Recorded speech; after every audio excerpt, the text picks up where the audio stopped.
বাইরে থেকে লাফ দিয়ে চলে আসে গাড়িটার ভেতরে আর সবাইকে মারতে শুরু করে দেয় দয়াল। যদিও ওর একটা হাত গলায় বাঁধা ছিল, তারপরেও কেউ যেন দয়ালের সাথে পেরে উঠছিল না। ড্রাইভারকে মারতে থাকলে গাড়িটা গিয়ে একটা জায়গায় অ্যাক্সিডেন্ট করে, গাড়ি থেকে ছিটকে পড়ে যায় রাস্তার পাশে দয়াল। তারপর উঠে আবার এদিকেই আসে। ওকে দেখে সবাই অনেক ভয় পেয়ে যায়। তারপর গাড়ির ভিতরে থেকে চুল ধরে প্রীতিকে নিচে নামিয়ে নিয়ে আসে আর মারতে শুরু করে। ও একজন ছেলে হয়ে মেয়ে মানুষকে অনেক মারধর করছিল।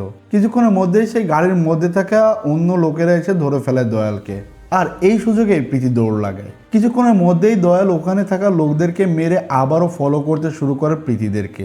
সামনে দৌড়াচ্ছিল প্রীতিরা দুইজন, মধ্যে ছিল দয়াল, আর তার পিছে দৌড়াচ্ছিল প্রীতির সাথে থাকা অন্য দুইজন। এভাবে অনেকক্ষণ দৌড়াদৌড়ি করার পরে প্রীতিরা একটা ট্রেনের মধ্যে উঠে পড়ে।